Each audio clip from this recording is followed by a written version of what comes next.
And welcome back. Hello, everyone. Today we are doing another episode of the CreatorPhile podcast. I am super excited to have an awesome guest with me today.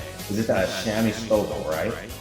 Yeah, that's exactly how you say it. I'm super excited to have her on, and she's the author of the Thrift Chronicles and has a ton of stuff to show us with. She just did a Kickstarter, isn't that right? And you were pretty successful. Yeah. You guys hit your goal. I think it was like less than a week, something like that. It was pretty quick there, wasn't it?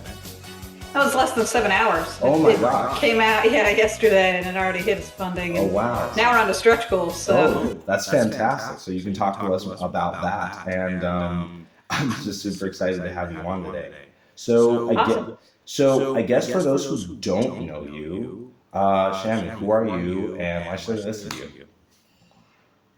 Well, my name is Shami Stovall, like you already announced. I used to be a professor of history and an attorney, and now I am a full-time author. I have about 30 books that are published. Some self-published, some with publishers, some in like a Kickstarter special edition type of capacity. I've been doing this like full-time for about 7 years now, so I have a lot to say actually. But it's been a fun journey. I love writing. It's not, I guess I'm very lucky that I get to do a job that doesn't feel like a job. Yeah. If that makes any sense. So, absolutely. Yeah, I'm just happy to be here. That's so glad. Well, thanks so much for jumping on the podcast and being one of our first guests and being able to. Yeah, no problem. Thanks for having me. Of course. Now, before we dive in, everyone, I just want to encourage you guys to like, subscribe, and follow the channel, because taking a moment like that makes a big difference and allows us to keep growing and inviting more guests on so we can dive in and help you guys and support you guys on your writing journey. So taking that little half second to like, follow, subscribe makes a massive difference. Also, leave any comments, any questions you guys have down in the link below, wherever you get your podcasts. So having said all that, let's jump right in. So I guess, because there's so much here, you've said you've been writing full-time for about 7 years now. Yeah. And you've been able to just do this. So where did that start? Because you were working in history, and then you were a lawyer. How did you go from that to this? What was that? What did that look like? How did that start? Well, I was a history professor, and I did that while I was going to law school. Okay. But being an attorney sucks. It's not a very good, it's not a very fun profession. I mean, you can get paid pretty well, but it's really stressful. It's really depressing. Yeah. Nobody goes to an attorney if they have a good day, really. Yeah. It's kind of like a doctor, right? It's just like, there are some doctors where you might be like, that's a cool doctor, like an OBGYN or something. Yeah, of course. Yeah, who help people give birth to babies or something like that. Might be fun. That's true. But most of the time with being an attorney, it's usually interacting with really angry, sad clients. I worked in the drug court, so I was mostly helping people who were, they were already convicted of drug crimes. And the drug court really is there to make sure that they were sticking to rehab programs. And I would help people navigate their rehab program, basically. Which is, I guess kind of uplifting, but there are a lot of guys who, and then they drop out of their rehab and then they get arrested again. And, what I'm saying? Like, it can be frustrating. My husband used to do dependency, which is the court where they take kids away from parents because the parents were abusing them. So that's like extra depressing. You know what I'm saying? Like, it's not fun. So I used to dungeon master for like Dungeons and Dragons type of stuff. Wow, you're a DM. Yeah. Exactly. And my players would tell me all the time that my games were like the funnest that they had ever played, because I made up my own scenarios and campaigns. And so a lot of them encouraged me to write books because I was just really good at storytelling. So I decided to do that because I thought that would probably be great, right? Like that would be legitimately way better than being an attorney. So it's only because of their encouragement and push, really, that I did this. I started writing books, and at first I was traditionally published, but it didn't make as much money as I thought it would. And then I went into self-publishing, and then I made lots more money. And then I got to stop being an attorney, and so did my husband, and now we're both authors. So that's kind of how we got here. That's so awesome. What was that first step like from, obviously, so you were a dungeon master for your friends group, and then you step into publishing with a traditional publisher at first? Was it just like, oh yeah, I know how to write a book, let me just dive in? Or how did you navigate that process? Or had you always known how to write? Well, so I don't think anybody just is born knowing how to write. Yeah, of course. I read a lot of books. I read tons and tons of books when I was younger. I was a really avid reader. I really like fantastical stories. I read a ton of science fiction and fantasy. Those are my favorite genres. Okay. Stranger in a Strange Land was probably my favorite when I was younger, and that's written by Robert Heinlein, and he's a really super hardcore, like philosophical sci-fi guy, right? I do like other books like Harry Potter and stuff like that. Don't get me wrong; they don't need to be hardcore philosophy, but I really enjoyed all those. So I already knew what a book kind of looks like, but then I started going to writing conferences and learning about the craft of writing. I think, like any art, there is a basics you can learn. Like nobody is just born knowing how to paint. People need to learn the basics. That doesn't mean you necessarily have to be taught. There are some people who are self-taught, but they still teach themselves as they go through the process. And so I wrote a lot of books that were never published, actually. But they helped me. They helped me because every book that I wrote, I got progressively better at doing it. I could see the mistakes, I could see what I was doing right and wrong, and then I would go to these writing conferences and we would talk about the art of writing, what makes good dialogue, what makes not good dialogue, what is a satisfying ending, things like that I feel like are more technical. And so once I had that down, and I think it was like my 6th or 7th book that I had actually written, was the first one I got published. So yeah, I did a lot of writing in the background, basically to hone my skills. Okay, so you had been writing for how many years from the time you had decided to start to the time you'd gotten published? Probably like 3 or 4 years. Okay, so in 3 or 4 years, you'd written about 6 or 7 books. Yeah. Wow. So you just made the decision and decided it. Was there any blocks, or was there anything along that journey was there any doubts? Like what was that journey like, that 3 or 4 years going from the time you decided to actually getting published? What was that journey like of learning to write those books and going through that process of mastering? Like I said, I enjoy writing, so even writing those couple books was very fun. Like it didn't really feel like work. However, whenever I told people that I was going to be an author or I was going to stop being an attorney to be an author, a lot of people were pretty negative about that. I think it's just due to stigma about, being any sort of creative or artist. Most people are like, that's not a real job. You need a real job.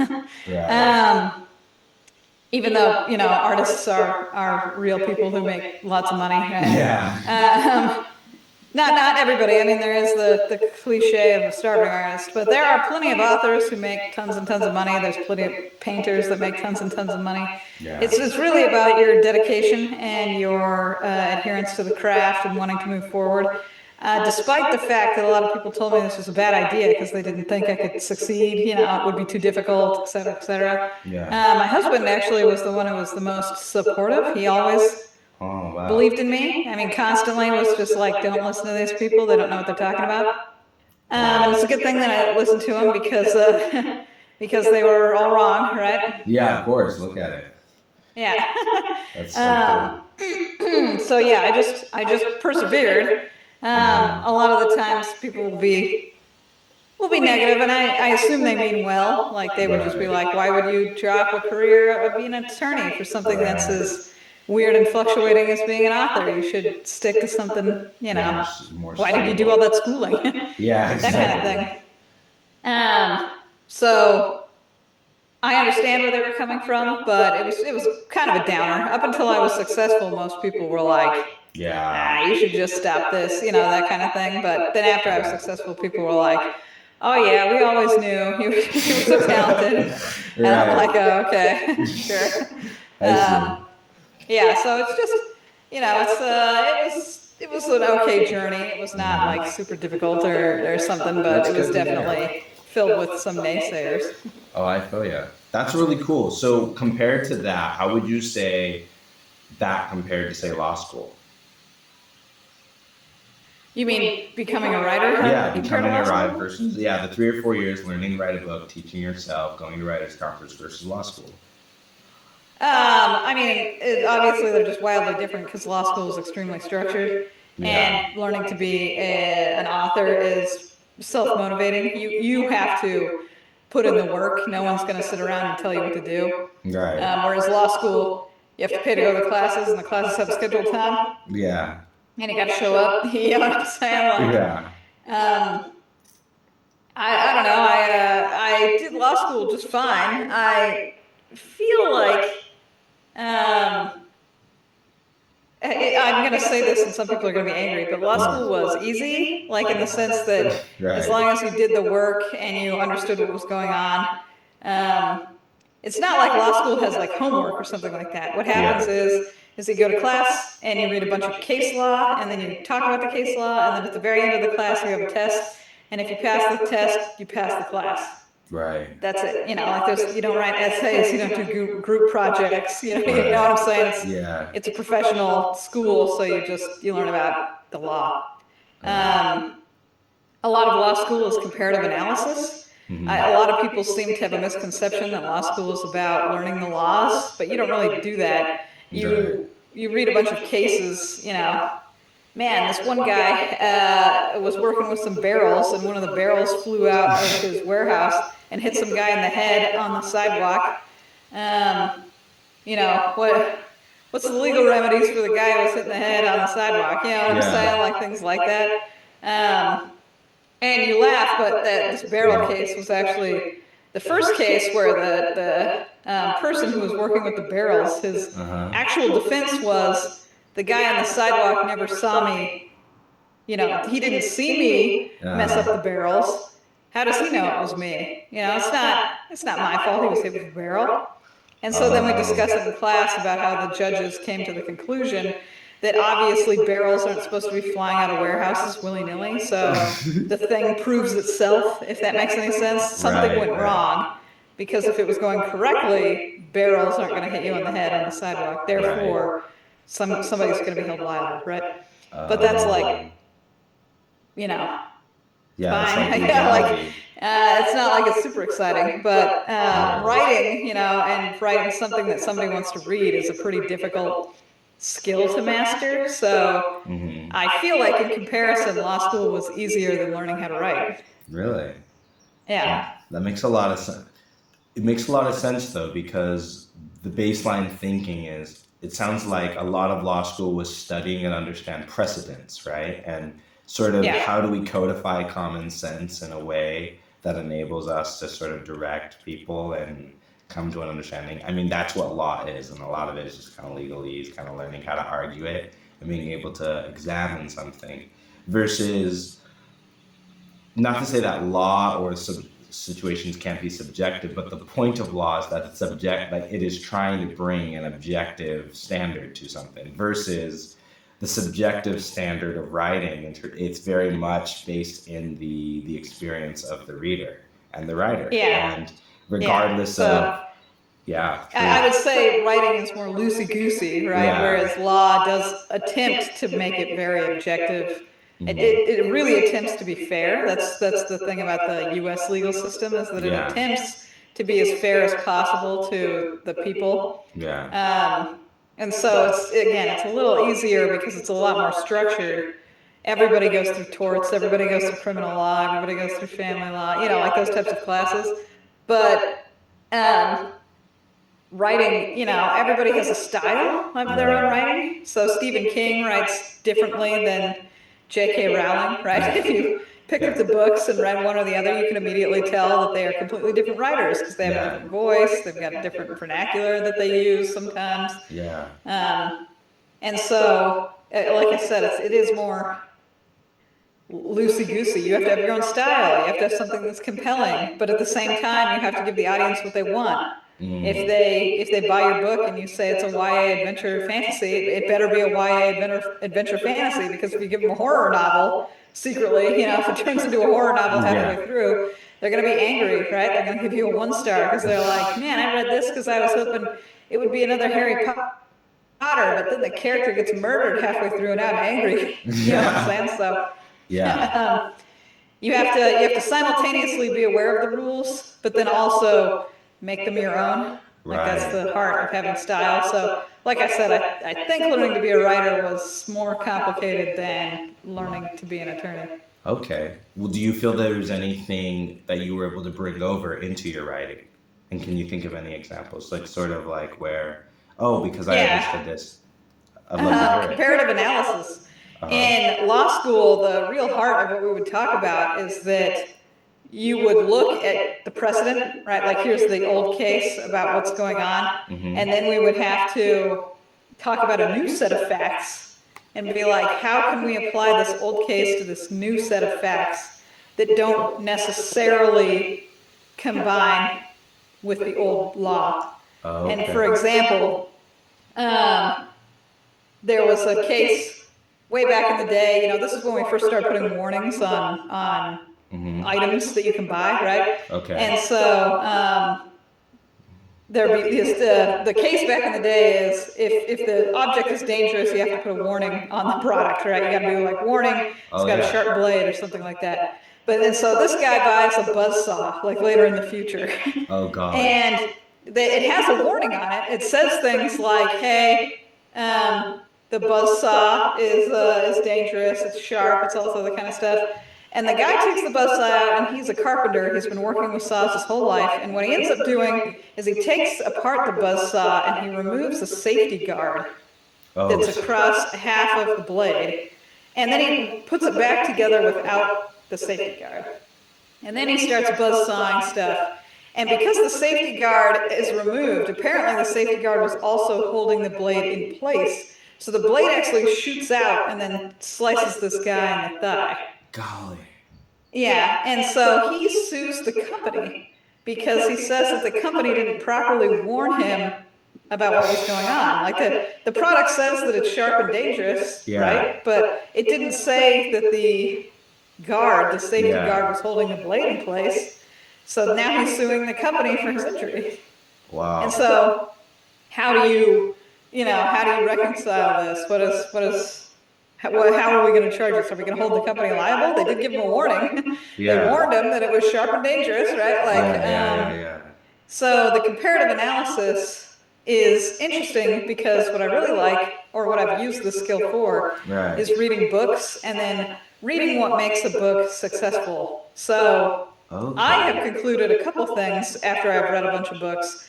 I think every major franchise, their opening chapter or opening scenes all have the same things in them. Okay. And I mean this broadly and generally. The opening chapter always has a reason to like the main character, a mention of the villain, and a hook to continue reading to the second chapter. Okay. All of them have this.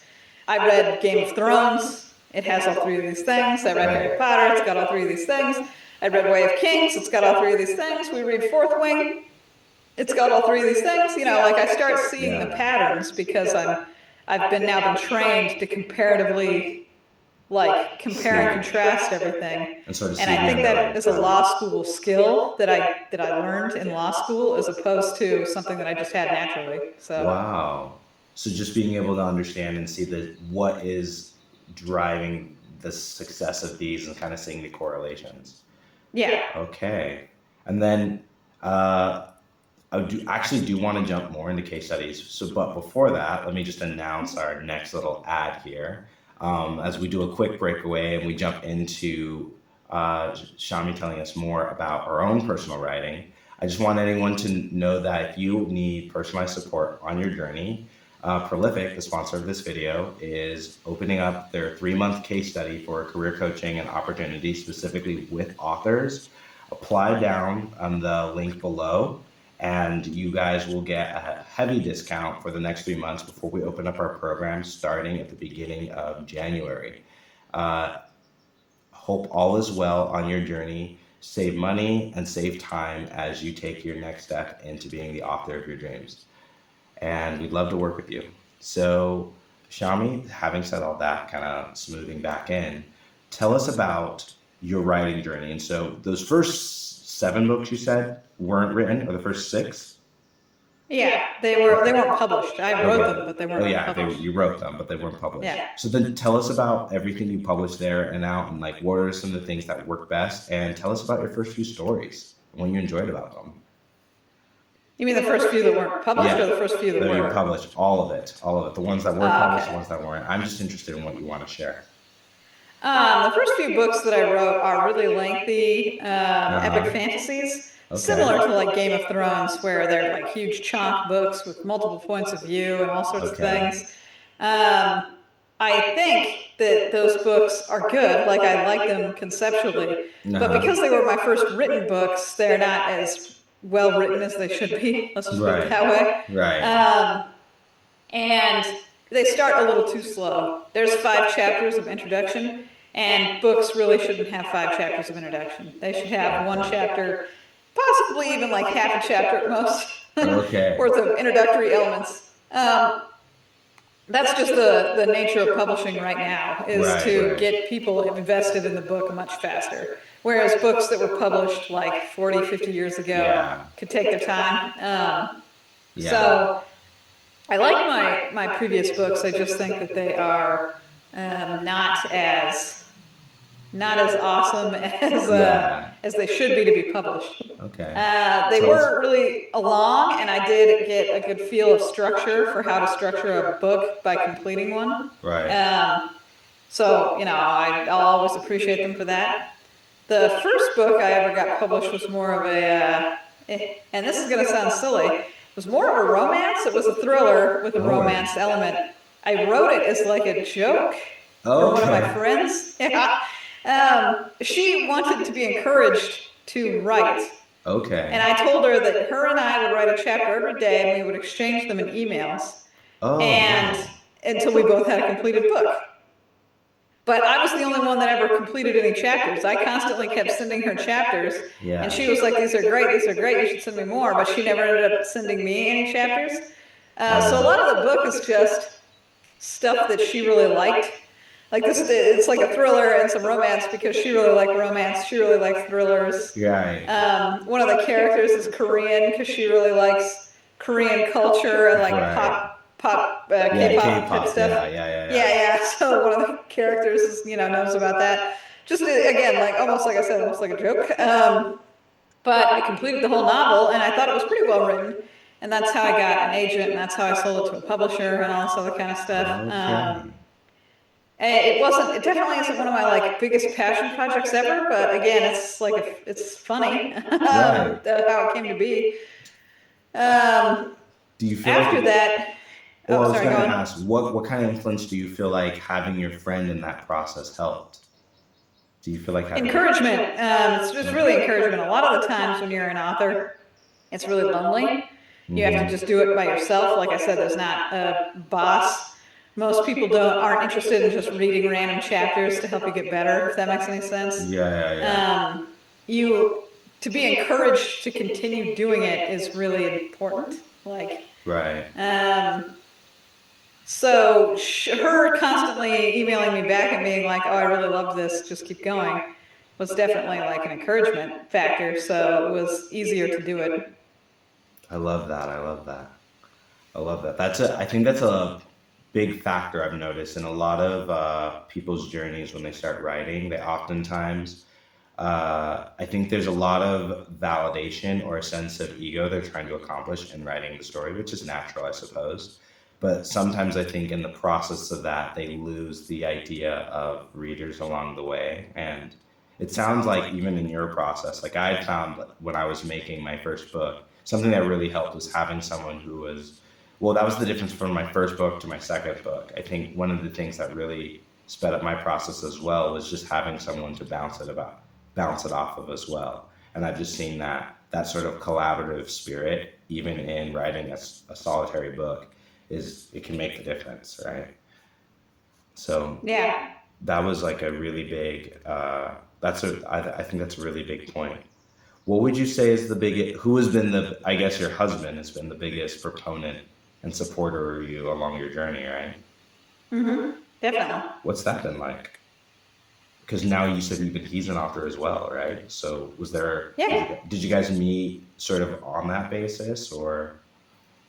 Oh no. One of my first jobs ever was at a Blockbuster, and he also worked with the Blockbuster, and that's how we met each other. He was going to law school at the time, and he later encouraged me to go to law school. Oh. And yeah, And after then I you became an encouraged author, him to be an author. yeah, I encouraged him to be an author. Yeah, and then so we've influenced each other along the way. That's pretty cool.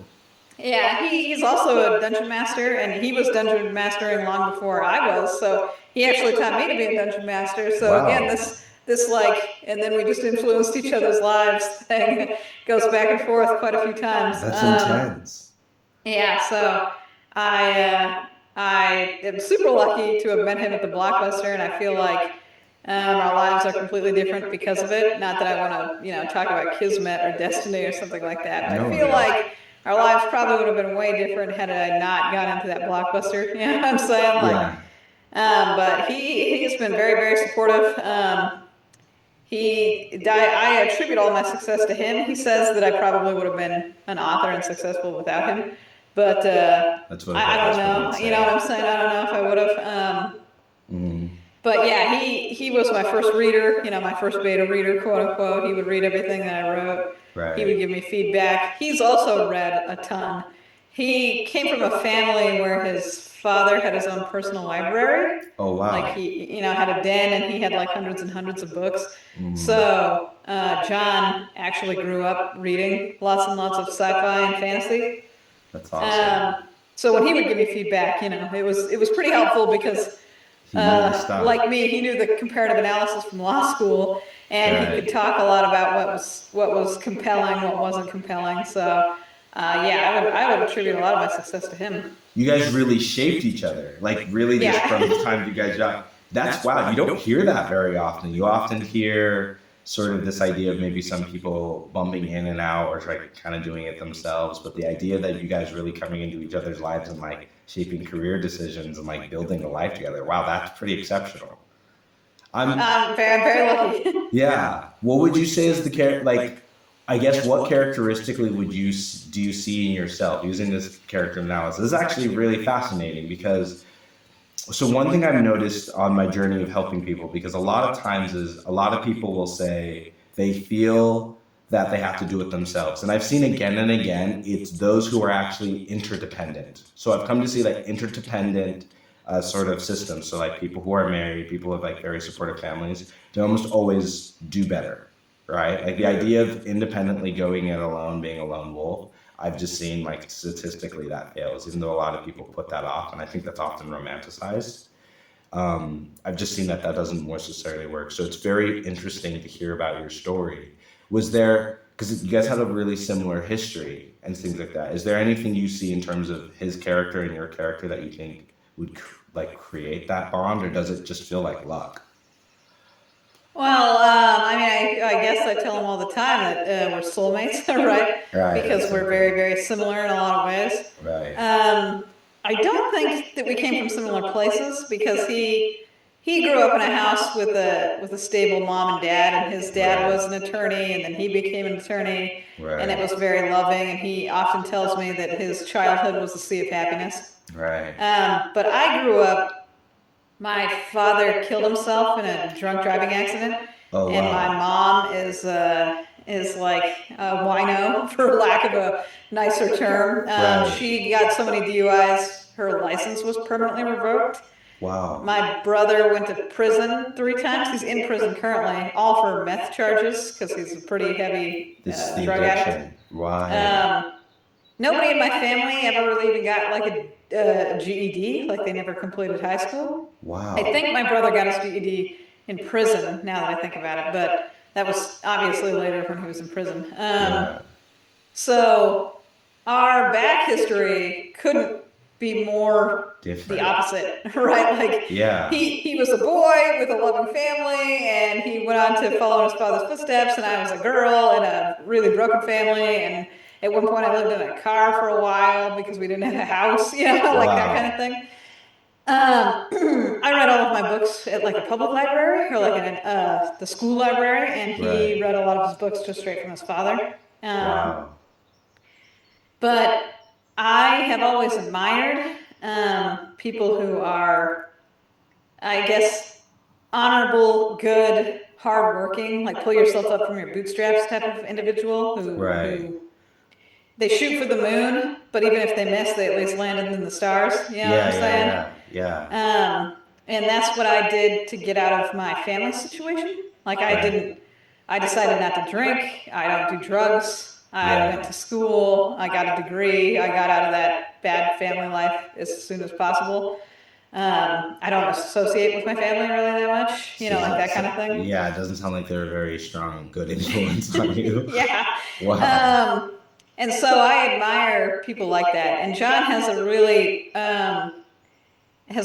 firm grasp of things like honor and duty. And I think it was instilled into him by his father, because his father used to be an officer in the military. He used to work on like I think it was some sort of nuclear powered ship, because he was the nuclear officer or science officer. Can't remember all the details because he did unfortunately pass away like a year ago, but he did pass down those like, you need to be honorable, you need to fulfill your duty kind of stuff to John. And so when I met John at that Blockbuster, I really appreciated that he didn't have what I guess, again, for lack of a better term, like a thug mentality, or like you just got to steal things from people type of attitude. That's what a lot of my family had. I don't want to diss them super hard, but they're like white trash, right? Like, so, no worries. Hey. My mom would like date 5 guys at the same time, but then never tell any of them about each other. Oh, wow. Like, she was just playing. And so I grew up thinking that I don't want to be like her. Right. Like, that was all I really thought. I was like, man, I hope I'm not like her. Like, I hope I don't grow up to be like that. I want to be a better person. And so when I started talking to John was always very, very forthcoming, truthful, and honorable. And I was like, man, this guy's so great. You know what I'm saying? Night and day to what I'm normally involved with. And so I think I just admired John a lot. And so then when we started playing Dungeons and Dragons, and I was like, wow, this is so cool. I also want a Dungeon Master. And then he encouraged me to do that. And like I said, we encouraged each other back and forth, because once I became an author, I encouraged him to do that. And now he's an author. And so I think it is, not that I want to be corny or something, but I do think it's a beautiful love story. It is. I really love my husband, so I'm really lucky. Like I said, I don't think I would have met him if I hadn't gone to the Blockbuster. Right. I love that.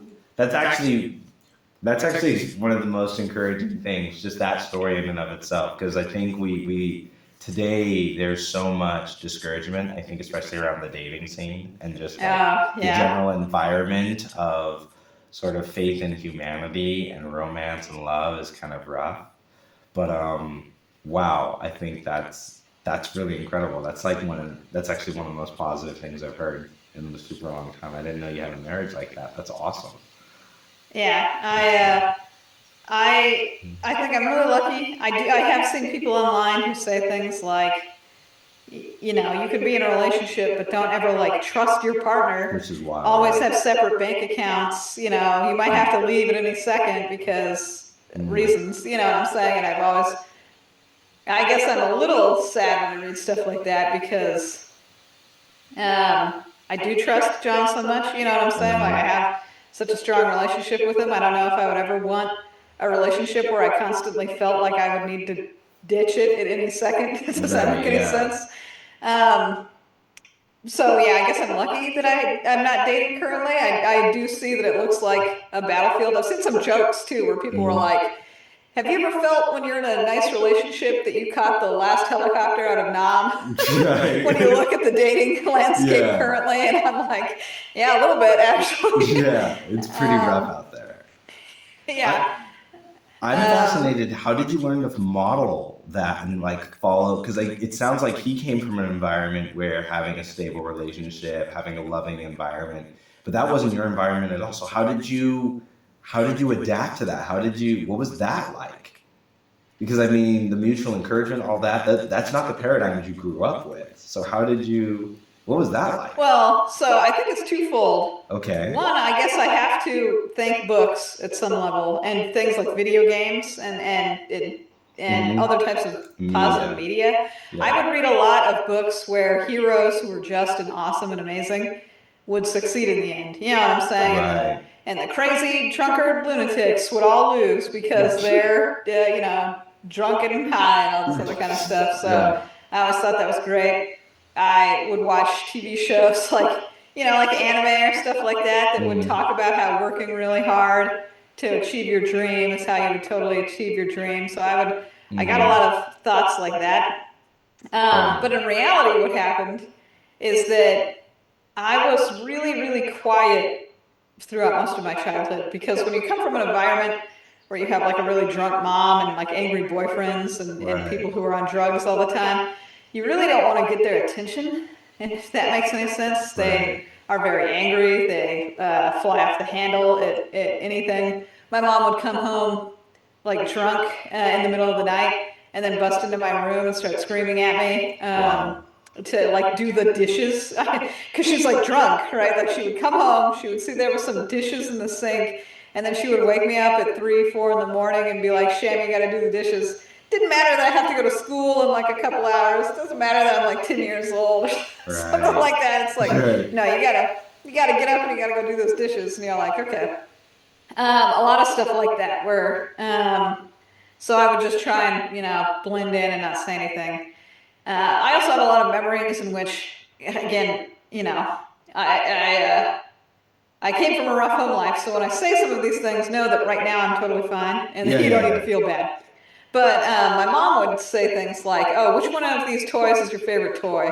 And I would tell her, but then she would just take it from me and be like, "Well, you can't have it back until you've done these things that I'm going to tell you to do." Or she would hide it, or other things like that. Wow. Almost maliciously. So I also got, mostly afraid of telling anybody anything, right? Like if somebody's asking you what your favorite drink is, it's probably not because they're going to secretly give you your favorite drink. It's probably because they're going to be mean to you in some way. Right. So I was very, very quiet and closed off. And when I met John, I knew I liked John, but John was very understanding, right? Like he was never the type of guy who would like force me to tell him what's going on, or be like, "Shami, how come you're not talking to me? Why are you so quiet?" Like he would just give me the space to process this, right? We have a couple funny moments about stuff.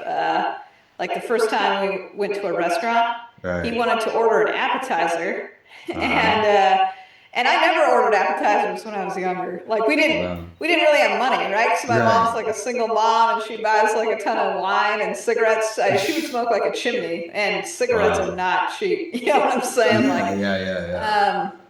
So I never got things like appetizers, and so he would be like, "Let's get an appetizer," and I'm like, "Oh my god, so bougie," like that's crazy. He eats mozzarella sticks, like nobody does that except rich people. And then he was like, "What do you want for dinner?" And again, since I'd grown up so very poor, it was like an agonizing decision, because I was like, we don't go out to eat very often, so you have to really focus in and pick something that you're going to eat, because I'm not going to be able to eat here again. And so I was debating between two dishes. I don't even know. I mean, innocuous. I think we were at like an Applebee's, mind you. So it wasn't even like something crazy fancy. We're like at an Applebee's, and I'm over here agonizing about which dish I'm going to get. And he was like, "Let's just get both of them, and that way you can try both of them." And it blew my mind, because I was like, "Oh my god, who does that?" You know what I'm saying? Like, who gets 2 dishes? That's crazy. So stuff like that. So we had those types of moments where it was very clear we came from crazy different backgrounds. You know what I'm saying? And those are more funny and wholesome, I guess, than anything. There have definitely been moments where it's caused problems because sometimes I get really like afraid, like, oh man, what if we run out of money or something like that? Like I would get that kind of paranoia or anxiety. Right. But John never has that. John is always like, it'll be fine, Yeah. The we trust. can put in extra hours, we can do other things, we can put out other books. Right. Everything is fine. So, again, it's not all like roses, but there are definitely more funny or hilarious moments than like sad or angry discussions or something. Wow. I can't help. So I just feel this kind of swelling in my chest because just hearing your story and like the progress you've come from, like I was raised by a single mom, and I'll say like I think a single mom's come along. I think my mom was like on the like 99th percentile of single moms. Like I really think she was like as great, and I'll say that it was still fairly awful. It was pretty awful, right? And I just think being raised by a single mom is just not the way to go. I'm just like, no. I think it's like akin to child abuse, and the idea that you can go through everything you did and just come out the other side of that, like I'm just so impressed right now. Like seriously, well, that's like a it big sounds deal. like you're doing pretty good too. So no, seriously, I mean, we've come a long way. Though I'm single as a boat though, and I think there's so much like just even in my own story when I think about, because a lot of it for me was kind of driving for a lot of personal success, and I think it's come at a cost of having close relationships. Like I think of the idea of how you're able to build that kind of relationship, and that's something I think I've wanted. Like just being wholly honest, right? I can't believe I'm sharing this, but like that's something like I've wanted, but it's always something that just feels like it like is like dust through my fingers. And like I've recently just resigned that I'm like, well, like probably love isn't in the cards for me, right? And I think I just kind of have like this jaded perspective in things, but even listening to this, and I'm like, oh man, maybe I need to be a bit more hopeful. Just because like I've kind of thrown myself into my career, but like I don't know if you've suffered, but like sometimes that can just be a burnout, you know what I mean? So we can't just do that. I don't totally know that, and I think I feel you about love in general. Like I said, I was really closed off before John. Like I didn't open up and talk to people, and it caused problems because a lot of people would be like, well, why are you telling me this? Or like they would get upset because I'm not open fast enough. Does that make any sense? Oh, absolutely, 100%. And I do think you shouldn't give up on it. Like I said, I really admire people that that shoot for the moon but land in the stars. I feel like you can totally find somebody. You know what I'm saying? Like it'll happen. That doesn't mean you necessarily have to search for it. I feel like it just means that you need to be open if it starts to happen. Right. Like if you just stumble across somebody, because I didn't go into the Blockbuster and get an interview to work at a Blockbuster because I was like, I'm gonna find some guy to date in there. Exactly. Like, that's not why I applied to work. So, but it just happened. Like it just happened naturally. At first we were good friends. At first we started playing Dungeons and Dragons together, and then it later evolved into something. And so I guess every journey is unique, so you can't just copy my journey, but I do feel like just being open to the possibility it could happen. Yeah, absolutely. At any place, at any time, you know what I'm saying? Like, I think it's probably helpful mentality as opposed to thinking it's not for me or it'll never happen to me, like that kind of thing. I just think you should keep your eyes open for it, but not necessarily search. Absolutely. I'm going to be mindful of that. It's interesting because I watched there's a movie I watched recently called Big, Bold, Beautiful Journey. Have you seen it? No, but it sounds like a nice title. It was really, really good.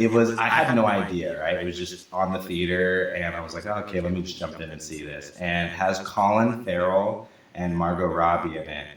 And I'll just leave it at there.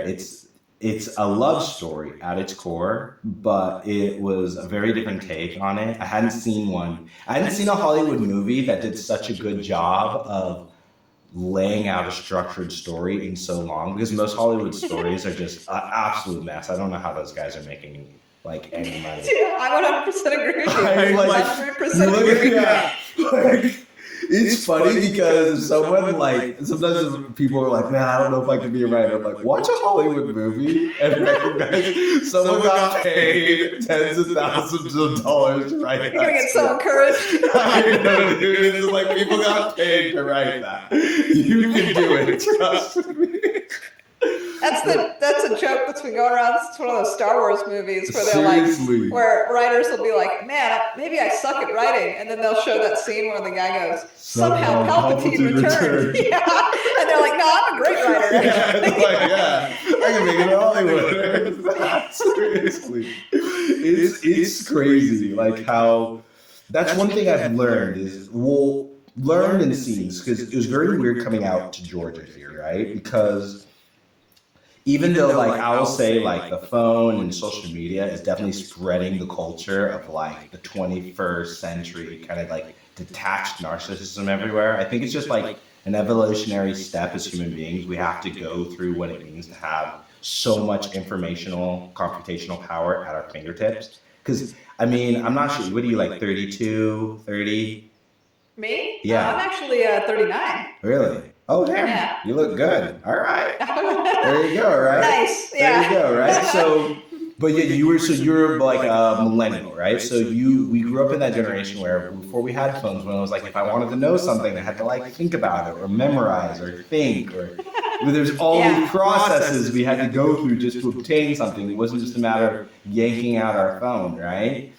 And it's interesting as, in spite of the fact that culture has spread, coming over to Georgia, just how vastly different cultural makeup makes in the human experience, right? Because so right here, like I don't know if you know much about Georgia, but it's post-Soviet, right? So the Russian Federation was from Soviet Union fell in like really started in 89, but got finalized to fall in like 92, 93. Became a country like a year after that, but there's like 4 or 5 years that wasn't a country. Then obviously all the other countries around that, so like parts of Yugoslavia, the Soviet, Kazakhstan, Uzbekistan, Georgia being a part of that, they just were like, oh snap, like the whole main country power structure fell apart, so I guess we're just floating out here. And some got picked up by the European Union, like Ukraine, but even they're having issues, right? And so there's this culture where people just learn to, do what you say, mean what you do. And there's just a lot of this new development in terms of like Wi-Fi, in terms of like the plumbing being really advanced. I'm serious. Like, it's just like there are things out here you're like, oh, wow, this is stuff in the States we've had for generations. And there's kids who are like, I talk to kids and they're like, oh yeah, I remember when the power grid came on and they're barely graduating high school. You know what I mean? It's like, yeah. It's just this mind blow of just, they've had so much growth and so much rapid change. And it's crazy how like, in spite of all that and all that learning or whatever, you see that human beings, we do kind of come from a baseline, but like culture then skews us as we go along. And one of the biggest things I'm seeing, like the difference between living here and in the States, is like even our impression of like male-female relationships, love, and like the influence it has on culture, it's so dramatically different. And you can like, you see the switch, right? You see it like in the younger generation, how like they very much grew up on their phones and they'll say a lot of modern things. But then someone who's like 3 or 4 years older, like we just smidging into our generation, or like young, like older Gen Z, they have a completely different take on it. And you just realize, oh, you didn't grow up with a phone, you didn't have this stuff, you had to learn trust, you had to have families. And it's just crazy how much of an influence that makes. And I think being able to cross that gap is so difficult for some people. And in the US, I think there's so much that goes against you to do that. And I think this is where I really admire you, because maybe without noticing it, you crossed that gap. I don't even think you were trying to. I guess maybe you were. Did you ever think, like, I have a question. If you could go to your 10-year-old girl, and then she's washing the dishes, she woke up in the middle of the night, now she's washing the dishes, and you could meet her, what would you tell her? I'm not sure if there's anything I could have told 10-year-old me that would have convinced 10-year-old me that things would have been okay. if that makes any sense. Uh-huh. I was pretty convinced that I would somehow always be poor, or that everybody would hate me, because Right. I had a lot of problems where I didn't make a lot of friends because if financial things would get in the way. And I know that sounds crazy, but like, I don't know if you did any sports or anything like that in school. Later on. Or clubs. There's always like a cost to doing it. Like you need to buy a uniform, Right. like things like that. I didn't ever have money for that. And so a lot of people were like, oh, you should join this. You should join this club. And I'd be like, I can't. I don't have $20 for the badge or whatever that you're supposed to have for it. And they'd be like, oh, okay, weird. Now I did get over it in a couple ways. I joined the Future Farmers of America, the FFA. Because the guy who coached FFA, he actually bought me the jacket. It was a requirement to have the jacket to participate in any of the contests and competitions. Wow. But he purchased it for me. It was a $50 jacket. That's so nice. And that's like back in the day, right? Because I am like 39, so $50 was a pretty hefty cost. Yeah. But you couldn't participate unless you had it. Like that was an actual requirement. And for most parents, they would get it for their kids so that they could participate in the stuff, but obviously mine wouldn't.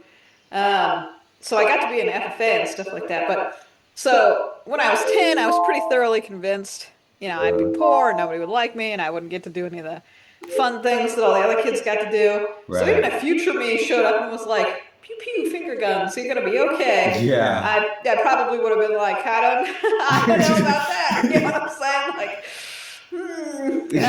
we'll see. So I just don't know if there's any sort of inspirational thing I could have said.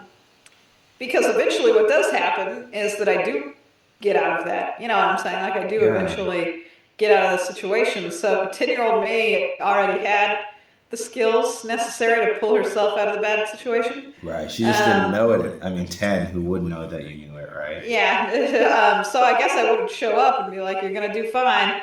And I wouldn't be surprised to see a skeptical glance in return. You know what I'm saying? Like that kind of thing. That's about it. I feel like there isn't anything I could have said that would have really changed me, except maybe giving me a little bit more hope. Right. Like that kind of thing. I guess, life is like difficult and winding and all this other kind of stuff. I agree with you that in the United States we do have a different perception really going on right now. I lived in Japan for a little while, and I studied Japanese, and I went to... Yeah, there you go.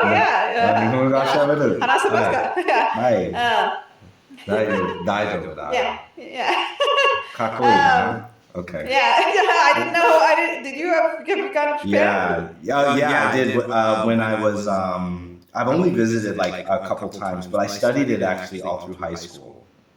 Oh, okay, nice. I only studied it later when I was in college.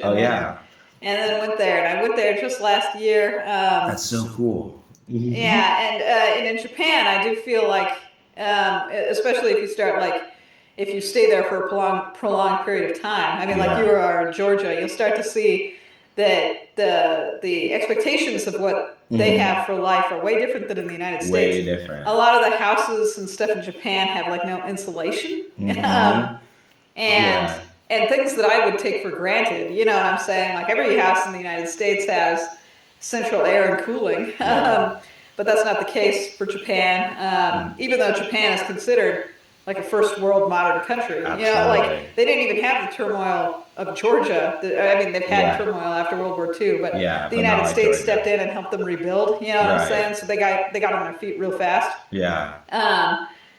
And even then, most of their house sizes are like half the size of the United States. They are lower quality, like I said, with like insulation and stuff like that. Just weirder stuff that I feel like people take for granted in the U.S. The work culture in Japan is a lot harsher, too. Oh, my gosh, man. Those guys. They slave away, man. And in the United States, we almost have this feeling of like, well, I can quit at any time. And And if you don't like what if you don't like what I'm doing, that's your problem. And people switch jobs constantly, and there's almost a push for like things like, well, we should have a 3-day weekend, stuff like that. And it's a very different attitude. In Japan, if you take a job, you're expected to work there for a really long time. People don't quit willy-nilly. You know what I'm saying? Like they don't just quit at the drop of a hat. There's a lot of expectations in work culture. You do have to work there really long, like work a day a really long time. Like supposedly you're scheduled to get off at 5, but you're definitely not going to get home until like 7 or 8 because you have to do additional things after work, and it's harsher. And in the United States, we have a culture of individuality. Like we really, really praise being an individual, being really unique, and if you want to dye your hair, or if you want to wear crazy clothing, or if you need time to find your identity, in the United States we praise all those things, right? Like we're like, that's beautiful. And in Japan, I feel like it's the opposite. Not because they hate individuals, but because they praise like community safety and like uniformity. Like you shouldn't dye your hair because we should all look the same. Again, not in a scary or bad way, but like that makes us all the same. Like now we're together. You should be quiet on a subway because you don't want to disturb everybody else. Exactly. It's about like this considerate. Yeah, considerate and community driven, as opposed to every individual should just be doing whatever they feel like at any moment. Absolutely. So I agree with you like 100%. Sometimes when you go to another country, you can kind of see how narcissistic might be a good word to describe it. In the United States, we really focus on individual stuff. What is it about for me? What am I going to get out of this? Like that kind of thing. And in a lot of other countries, they don't necessarily have that culture. Well, it's an interesting thing because one of the things that I'm noticing is that like, so I'm not necessarily believing moral relativism. I wouldn't say I go as far to say that, but I'm coming to see that for every belief or way of thinking, there's a cost. And I think if the system is built to take the cost, it works to your advantage, right? So for instance, let me give a really, really healthy example. So for instance, for you as a child growing up, you would say that if I tell my mother something that I like, she would use that against me. So the idea of being vulnerable in that case created a disadvantage, right? So it was advantage to not tell her what you were thinking and to not tell her the truth. You might even have been incentivized to lie in that environment, and it would have been smart for your own survival to thrive.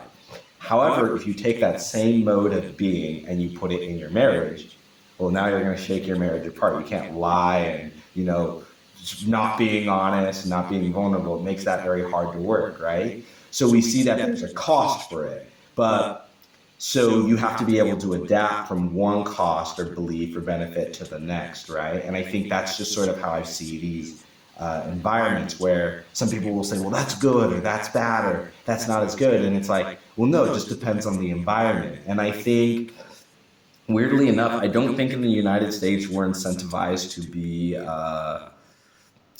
like virtuous people, like kind, caring, honest. I think so much of the environment is built to complement that, to the point to where if you work contrary to that, you can gain a tremendous amount of advantage in the US. But there's a cost for that. You have damaged relationships. Image becomes more of an importance. You have to prioritize and outsource things through money resources because you don't have trust and you don't naturally build trust. So, or you can try to do things in a loving, honest manner or whatever, but now you're going to take more time because you're going to have less people to work with because less people are going to... There's always just a cost-benefit analysis of everything. Does that make sense? And that's just kind of what I've seen, is I think so many people are just like good, bad, and just judging each other all the time, when it's like, no, there's really just systems and environments. And then as characters, as players in this game environments, we have to decide what is the rule set we're going to use to navigate it. And what's interesting is people think that, oh, it's about you adapting to the environment, when not necessarily. It's just about asking about what is the nature of the experience I want to have, right? So if I want to have like a more enjoyable experience, I'll go this way. But if I want to have one that might be more challenging but more rewarding in the end, I'll go this way. And I think it's just one's ability to understand what it is I am doing and being conscious of those choices that really makes the difference, right? I think I had a similar conversation like this with somebody recently, but my argument was about why we should have different cultures and countries, because they were arguing that basically that we should just adapt whatever successful thing is happening in like a European country or something like that, and every country should just adapt it if it's successful. And I was arguing that some people actually do prioritize different needs than others, because not every human is the same, right? And I gave the comparison with Japan. So Japan prioritizes safety and community over a lot of other things. And because of that, sometimes their culture might feel stifling to a U.S. citizen, because a U.S. citizen is so used to just being free and open and doing whatever you want all the time. But in Japan, you're quiet on a subway. There's when you take out your trash, there's 7 different trash cans, because they separate literally every single piece of recyclable and stuff like that, whereas we don't do that here in the U.S. You pay a lot higher in taxes, because Japan pays a lot of people to keep their cities really clean, and and things of that nature. And I was arguing that if you as an individual feel like you would rather have safety over freedom, you should have the option, I think, to go live in a place like Japan, because then you'll feel better there, because this is what you wanted. Whereas somebody who prioritizes freedom over the safety might be the happiest in the United States, because we do offer a lot of social freedoms, if that makes any sense. Like you can do all sorts of crazy things, and most people will just tend to ignore you if you're, if you're not harming other people, basically. So then you would want to move to the United States, right? And then maybe if you want to live in the United States but more leaning towards socialist, maybe you would go to Canada. Or maybe if you want to have more of a really family-driven type of community, you might go to like Spain or Portugal or something, where they really focus on family dynamics and stuff. So I thought that made humanity more beautiful and colorful in a sense. And so making every country the exact same country, I feel like would take some of that away. And so that was one of the conversations we had, is that I do feel like in order to be a happy adult, you probably need to have at least a modicum of meta comprehension about yourself. You need to ask yourself, what is most important to you, right? Like, do you want more safety as opposed to freedom? Do you want more freedom as opposed to safety? Do you want really powerful family dynamics? Do you want, like what exactly do you want? And then maybe kind of pick your place in life. If that makes any sense. Absolutely. How do you feel like do you feel like your kind of understanding of life grew when you started writing and started doing it like full-time professionally, in a way that, maybe being a lawyer or being a professor of history didn't? Actually, I think I learned the most about humanity when I studied history. It really opened my eyes a lot to what, the patterns of humanity, what humanity is capable of, humanity's highs and lows. What it takes for a nation to be successful, what happens to nations that crumble. Things like that are really, really interesting. Really opened my eyes to a lot of stuff. I took a lot of different history classes, including things like history of art, history of religion. In my history of religion class, we actually read huge portions of the Bible and the Quran and the Torah and the Mormon Bible, like things like that, just to see these different ways of thinking, And they are completely different ways of thinking. I know that some people, when they say things like all religion is the same, I feel like they probably haven't read these books, because they are definitely very different. You know what I'm saying? Like, on the surface, for sure. Shinto beliefs and Buddhism and other things like that. When I started really getting into East Asian history, completely different than all these other things. So I think I had the most eye-opening about humanity itself when I was studying history. It's just it's very revealing about human nature and the desire to innovate and progress.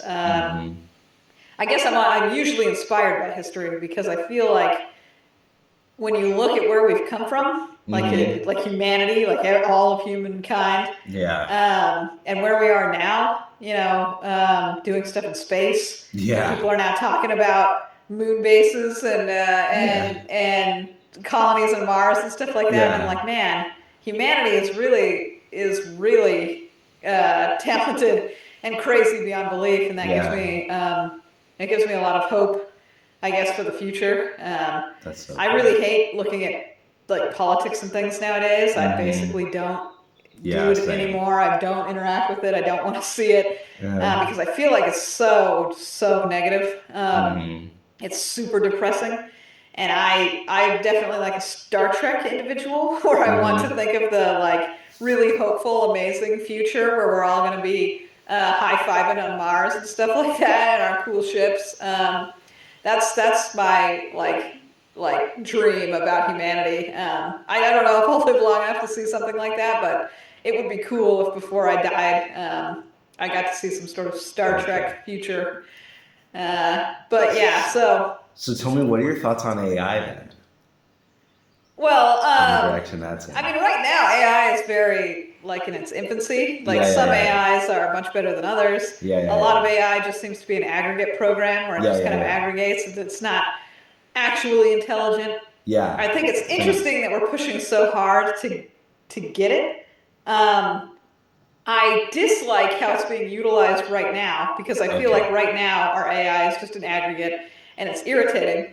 And it's irritating me in my own personal life because, you'll go to a fast food restaurant and they'll have an AI that's like now serving you, right? And the AI will be like, hey, what would you like to eat? And I'm like, I like a hamburger. And they're like, you said you'd like a taco? And I'm like, no, I just want the hamburger. Yeah, and it's like, okay, we're gonna get you 2 tacos. And I'm like, God damn it. Things like that, or like you'll try to go to a customer service pages now, like on Amazon, you're like, hello, customer service. And it's like an AI chatbot immediately, and it's like, hello, I am the Amazon AI. How can I help you? And I'm like, oh God. God, no, I want to talk to a person.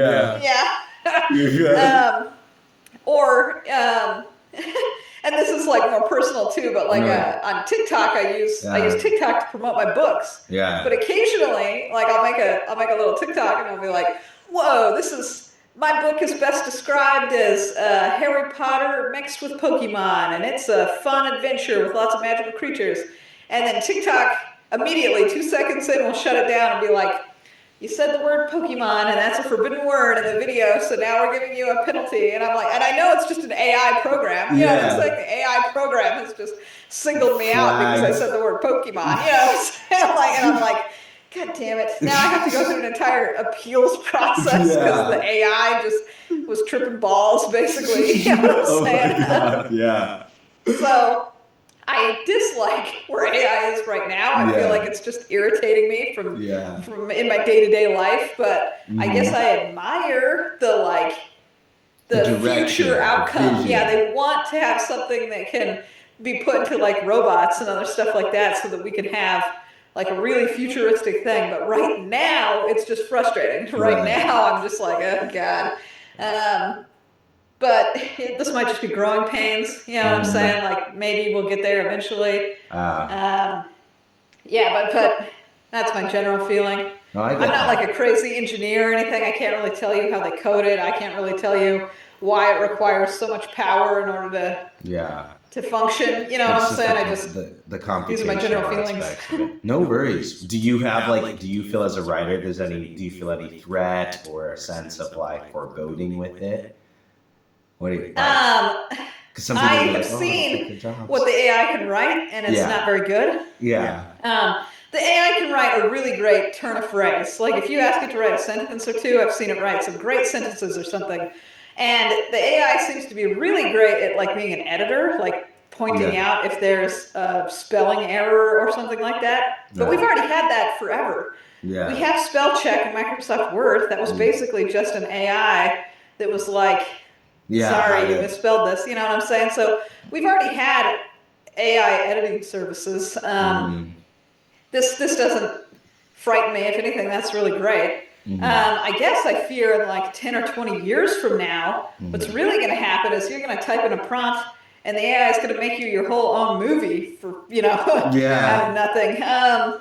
Which is going to crazy upend the entire entertainment industry, not just books. I know people always bring up books really fast, and I'm like, guys, have you seen? They're making videos already. Like, it can already make like a 15-second video that's mildly halfway decent. I mean, it still looks like AI jank when you really look at it, but on the surface, So I'm certain in a couple decades we're going to have like an entertainment revolution.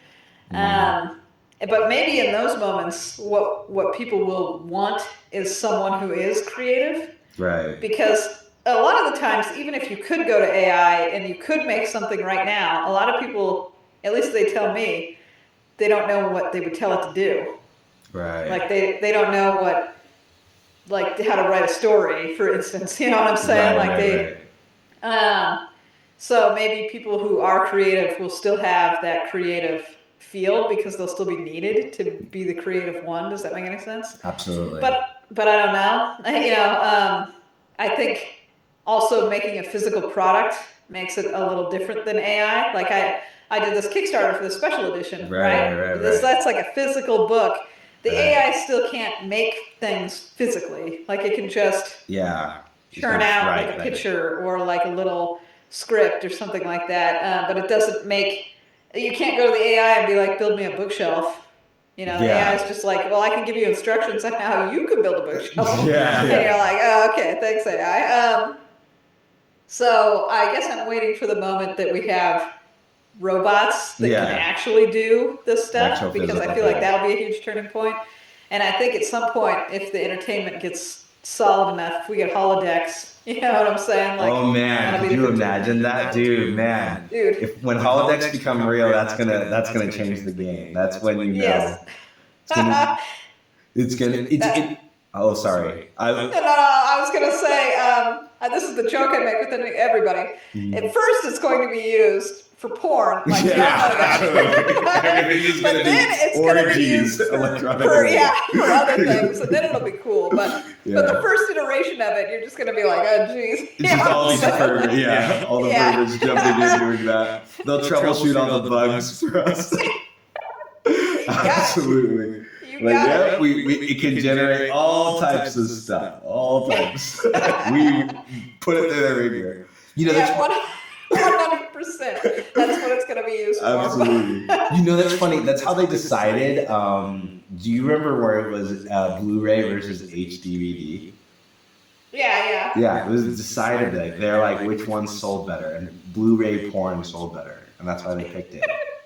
You got it. That was so much of human innovation has been around. Sexual gratification, it's almost shocking. It is crazy. We have robots that are now looking so human and lifelike, and it isn't because people were like, we need robots that need to look human. It's because of all those sex spots or all those sex things. It's so bad. Toys. It's so rough. It's just what we're going for. Do you ever worry that we're going to lose the quintessential humanity through that, or? I don't really know. So right now I'm like 8 months pregnant. You are? And Right. Yeah. Tell us about that. Well, so I sometimes think to myself, what kind of world is my son going to grow up in? Right. And I had a conversation with Chad. We had a conversation, and I was like, we're going to have to deal with something like our 15-year-old son is going to come to us, and he's going to be like, can I get one of those robots? Like Rick and Morty. I was like, hey, so Mom, I was looking at. It's like, oh, it's like, I want the girl one, Mom. I want the girl one. And then John and I are going to have a real sit-down conversation about whether or not we're going to get him the sexy girl robot. Oh my God. You know what I'm saying? Like, oh gosh. Yo.